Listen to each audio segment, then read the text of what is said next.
What if I told you the biggest financial bubble in history isn't where you think it is? While everyone's preparing for another 2008-style crash, housing collapsing, banks failing, stocks dumping 50%, the real danger is hiding in plain sight. And when this bubble finally bursts, it won't just wipe out your savings. It will fundamentally change how money works, forever. I'm talking about a once-in-a-lifetime financial reset that's already begun. And most people have absolutely no idea what's coming. The warning signs are flashing everywhere, but everyone is looking in the wrong direction. So today I want to show you where the real bubble is, why this crash will be completely different from anything we've seen before. And most importantly, how you can not only survive it but position yourself to multiply your wealth while everyone else gets blindsided. Let me start with something that should terrify you. For the first time in decades, we're seeing a massive divergence that tells us the entire financial system is beginning to crack. On one side, consumer confidence in the stock market is extremely high, the kind of euphoric reading you normally see near the top of cycles. But on the other side, people's confidence in their own economic future has collapsed, so think about what that means. People believe markets will keep going up, but they've never felt worse about their own financial prospects. That is a very dangerous combination. It's like watching a car speeding toward a cliff, while the driver is convinced they're on a smooth highway. And this divergence isn't a statistical coincidence. It's a symptom of a system that has deep structural problems. And the only way those problems resolve is through a reset. But first, let me show you why most people are preparing for the wrong kind of crash. Most people are stuck fighting the last war. They're expecting another deflationary crash like 2008. Where asset prices collapse, credit implodes, and cash becomes king. And yes, all the traditional warning signs are there. Debt levels are huge, yield curves invert, recession fears spike. Everything looks like the setup for a classic risk-off wipeout, but here's what they're missing. 2008 was a deflationary crisis. When assets collapsed, the money was still considered good. If you had cash on the sidelines, you could buy stocks cheap, buy homes cheap, buy everything at a discount, and then ride the recovery. That's why people today are sitting in cash waiting for the big crash. They think they'll swoop in at the bottom, but this time, that's not the crash we're heading into. This time we're facing something else entirely, what I call a reverse crash. Instead of assets collapsing in price, we're watching money collapse in value. And that is a completely different game, because when money becomes the bubble, there is no reset button. There is no wait and buy later. Because later, your cash buys less, your purchasing power bleeds away. So let me show you the evidence that this is already happening. Since late 2023, we've seen some of the most dramatic asset movements in modern history. Bitcoin has surged, gold has surged, stocks, especially the ones tied to technology and growth, have surged. Even when the economy feels shaky, financial assets keep pushing higher, and people look at that and they say, "This is irrational. This is a bubble. No way this can last." But what if it's not a bubble in the assets? What if it's a bubble in the currency? Because notice what's lagging. Anything tied to cash, anything that depends on your money holding its value. If you've been sitting in cash waiting for a traditional crash, you've been losing quietly. And if you've been feeling like life is more expensive, like your lifestyle costs more, like your savings don't stretch as far, that's because you're already living through the early stages of the reverse crash. So where exactly is the real bubble? It's hiding in the one place everyone still thinks is safe: government bonds. And the currency itself, think about this. US treasuries are supposed to be the safest asset in the world. The dollar is the foundation of global trade, but today both are being inflated away by endless debt issuance and the need for perpetual liquidity. Governments are borrowing extraordinary amounts just to function, and the system requires that borrowing. It cannot stop, because if it stops, the whole thing freezes. So when the foundation of the entire financial system becomes unstable, everything built on top becomes unstable too. And that explains all the strange behavior people keep calling irrational. Why are tech stocks at record highs? Because in an environment where money is being debased, people would rather own growth and cash flows than hold a currency that's losing purchasing power. Why are people rushing into Bitcoin? Because it's digital scarcity. It's a system with fixed supply. It can't be printed. It can't be debased by policy. Why is gold breaking out? Because gold is the oldest form of monetary insurance, and in a world where trust is eroding, hard assets matter again. So what looks like speculation is actually rational behavior. These aren't bubbles, they're life rafts. Capital is fleeing from currency and bonds. into anything scarce, anything real, anything that can't be printed away, and that's why this reverse crash is going to be worse than 2008. In 2008, the collapse was brutal. But it was a reset. Housing got cheaper. Stocks got cheaper. You could rebuild if you survived it. But when the bubble is the money itself, there is no clean reset. Assets don't fall to meet you. They run away from you. Housing doesn't get cheaper. It becomes permanently out of reach. Savings don't become valuable. They get inflated into nothing. Retirees get crushed. Fixed incomes get crushed. Young families get locked out of asset ownership, and the middle class gets hollowed out. That's why this is worse than 2008. In 2008, if you survived, you got another chance, this time.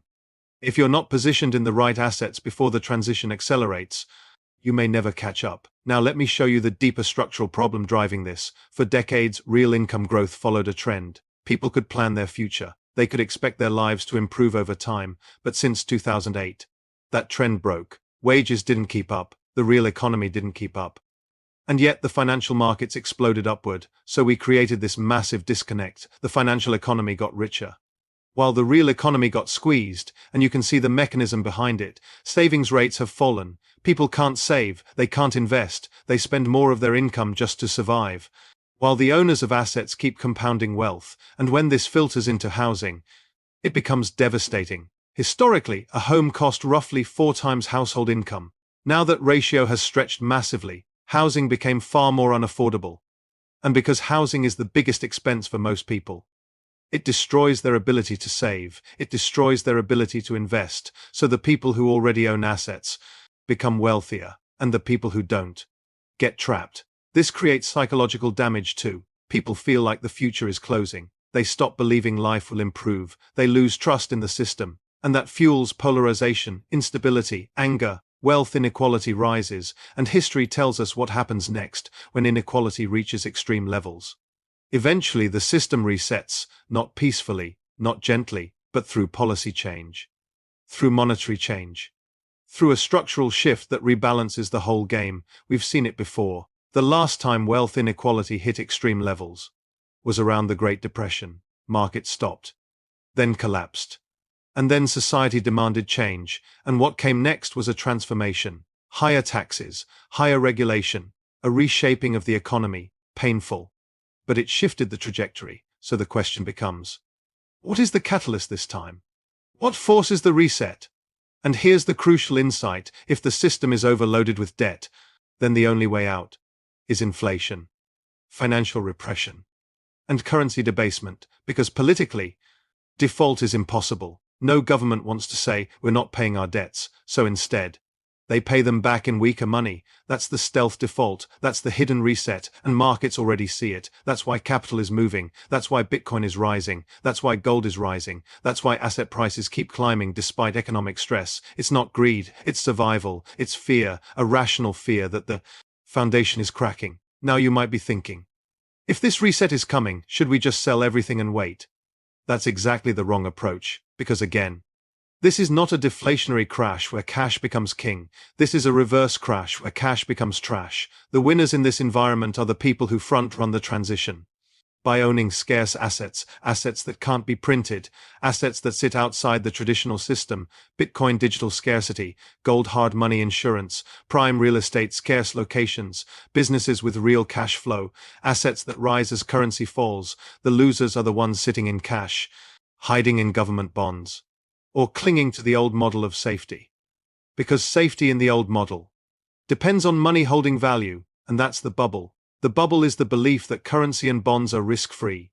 That belief is breaking, and once that belief breaks, the capital flight accelerates. At first it looks gradual. Then it becomes violent, because once confidence starts to go, it turns into a self-reinforcing loop. People lose trust in currency. They buy scarce assets. Scarce assets rise. Currency feels weaker.